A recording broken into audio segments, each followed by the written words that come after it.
In 1971, psychologist Philip Zimbardo set out to answer these questions through what would become one of the most famous and controversial experiments in psychological history. Zimbardo wanted to understand how institutional settings transform individual behavior. His hypothesis was straightforward: put normal, psychologically healthy people into a prison-like environment, assign them roles as either guards or prisoners at random, and see what happens. Would their innate personality traits determine their behavior, or would the roles themselves reshape how they acted? The setup was deceptively simple. Zimbardo converted the basement of Stanford University's psychology building into a mock prison, complete with cells, a yard area, and an isolation room. He recruited 24 male college students through a newspaper ad, offering $15 a day to participate in a 2-week prison simulation. These were stable, middle-class students who had been screened for psychological normality. Zimbardo's team flipped a coin to determine which students would be guards and which would be prisoners. The prisoners were arrested at their homes by real Palo Alto police officers who cooperated with the experiment. They were charged with armed robbery and burglary, read their rights, handcuffed, and taken to the police station. Blindfolded, they were transported to the Stanford prison, where they were stripped, deloused with a spray, given a prison uniform, a smock with their ID number, and locked in their cells. The guards received minimal instruction. Zimbardo told them they could not physically harm the prisoners, but should create feelings of boredom, fear, and powerlessness. They wore khaki uniforms, carried whistles and batons, and wore reflective sunglasses that prevented eye contact. Their job was to maintain order in the prison. Within just 36 hours, the simulation began taking on a disturbing reality of its own. The guards embraced their roles with unexpected enthusiasm, creating arbitrary rules and punishments designed to assert control. One guard later described his transformation. "I was surprised at myself. I made them call each other names and clean toilet bowls with their bare hands. I practically considered the prisoners cattle." The guards' behavior escalated quickly. They forced prisoners to repeat their ID numbers, do push-ups as punishment, and sing songs. They woke prisoners for midnight counts and turned basic functions like using the toilet into privileges. Guards held private strategy sessions to discuss control tactics, with each shift trying to outdo the previous one in psychological dominance. This transformation mirrors what we see in many institutional settings. Military recruits learn to dehumanize enemies through language and training. Corporate employees adopt company values that may contradict their personal ethics. Like putting on a costume that gradually fuses with your skin, the role slowly becomes inseparable from the self. Meanwhile, the prisoners underwent their own dramatic transformation. Initially, they resisted through rebellion, barricading themselves in cells and removing ID numbers. But after this rebellion was crushed, with guards using fire extinguishers and forcing ringleaders into solitary confinement, the prisoners became passive and compliant. They followed humiliating orders without question and began thinking of themselves as powerless prisoners rather than student participants. Some experienced emotional breakdowns and uncontrollable crying. 5 prisoners were released early due to extreme distress. One prisoner developed a psychosomatic rash over his entire body when his parole request was denied, a hearing that was entirely simulated. What makes this experiment so revealing is the speed of the transformation. These weren't people gradually socialized into institutional roles. These were college students assigned their roles less than a week earlier through a coin flip. The roles weren't real, yet they became psychologically real with astonishing speed. Zimbardo called this phenomenon role immersion. When we step into a role with clear social expectations, those expectations can override our personal identity and values.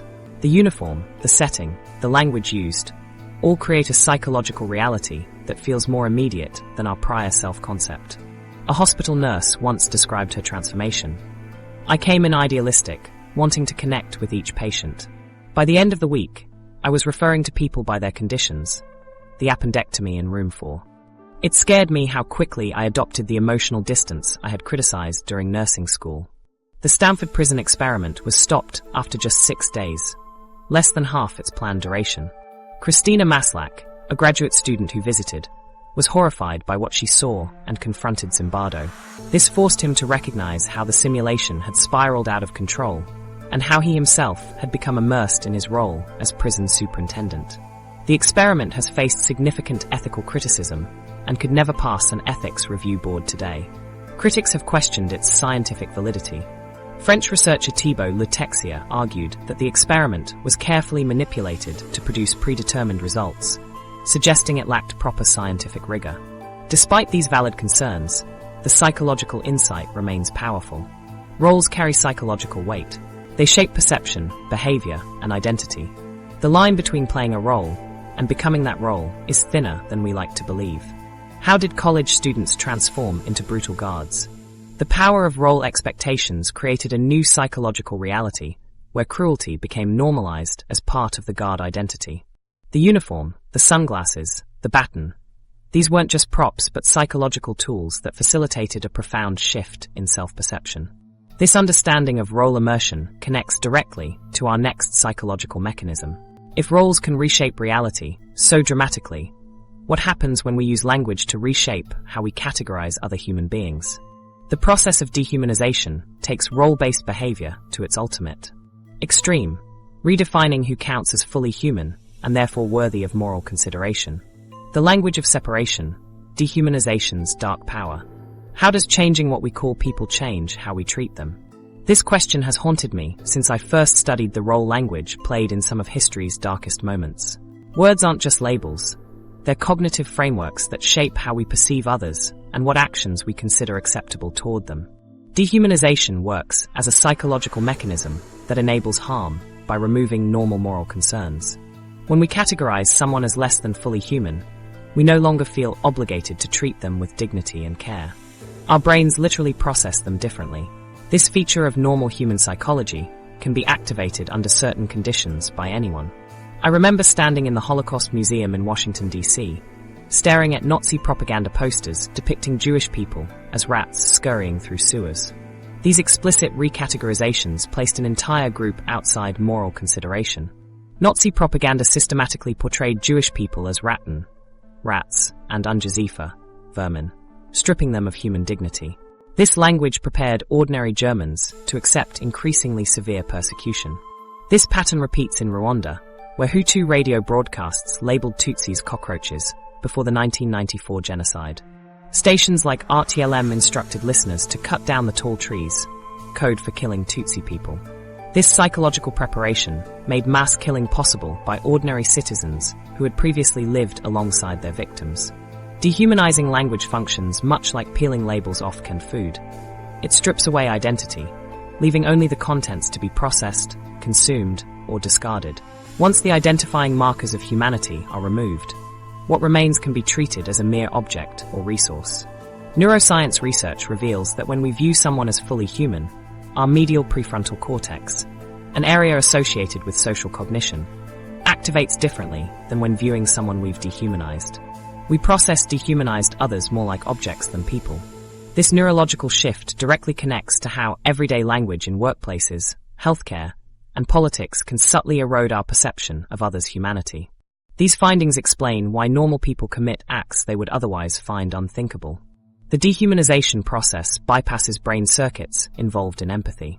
Research by Susan Fisk and Losanna Harris showed that when participants viewed images of homeless people or drug addicts, their brains often failed to activate neural networks associated with social perception. The participants didn't register these individuals as fully human at a neurological level. Dehumanization operates around us in subtle forms. Bureaucratic language strips people of individuality through numbers and categories. Patients become the appendectomy in room 203. Immigrants become cases and aliens, and employees become human resources or headcount. These linguistic shifts enable decision-makers to implement policies affecting real people without experiencing the emotional weight of their choices. I witnessed this while observing a hospital staff meeting where administrators discussed bed utilization and turnover rates. Only when a nurse used patients' actual names did the conversation acknowledge the human impact of discharge policies. The subtle linguistic dehumanization had made it easier to discuss efficiency metrics without considering potential suffering. Research shows dehumanizing language affects behavior rapidly. In laboratory studies, participants exposed to descriptions of outgroups using animalistic terms showed less empathy toward those groups and supported more punitive policies. In one study by Costello and Hodson, describing immigrants using invasion and infestation metaphors led participants to express greater support for harsh immigration policies compared to those who read humanizing descriptions. This experimental evidence confirms what propagandists understand intuitively. Changing how we label people changes how we treat them, often within minutes of exposure to the new framing. Dehumanization creates a feedback loop. We treat dehumanized others poorly, observe their distress or resistance, then cite their reaction as evidence confirming our initial categorization. Contemporary examples appear in political rhetoric and social media. Political opponents become enemies of the people. Refugees are described as an infestation. People experiencing homelessness are called vagrants rather than neighbors without homes. Online spaces use terms like NPCs to dismiss entire groups as mindless automatons rather than thinking humans. These modern examples operate on the same psychological mechanism as history's atrocities, just at different points along the spectrum. The psychiatrist who labels patients as chronic cases engages the same cognitive process as the propagandist who labeled ethnic groups vermin. The difference is degree and context, not kind. Dehumanization becomes particularly dangerous when combined with authority and group dynamics. Authority-sanctioned dehumanization within a group creates conditions that accelerate moral disengagement. Military training employs dehumanizing language to overcome soldiers' resistance to killing. Enemy combatants become tangos, or targets. This linguistic shift combines with authority pressure and group conformity to transform ordinary citizens into effective soldiers. Institutional settings often create perfect storms of these factors. When prison guards use dehumanizing language within systems that authorize control and punishment, abuse risk increases dramatically. When medical systems use dehumanizing terminology within hierarchical structures, patient neglect becomes more likely. Dehumanization bypasses normal moral restraints that would otherwise prevent harm. It makes harmful behavior feel justified, even necessary. Once someone exists outside our circle of moral consideration, actions that would be unthinkable toward one of us become acceptable toward one of them. The frightening aspect is how normal dehumanization feels from inside. People engaging in it rarely recognize distortion. Instead, they experience their perspective as clear-eyed realism. This psychological certainty makes dehumanization resistant to challenge. Understanding this mechanism provides insight into how seemingly good people commit harmful acts, but also reveals something crucial about the path toward atrocity. People rarely jump directly from moral behavior to extreme harm. Instead, they travel down a gradual slope of increasingly problematic actions, each step making the next easier to justify.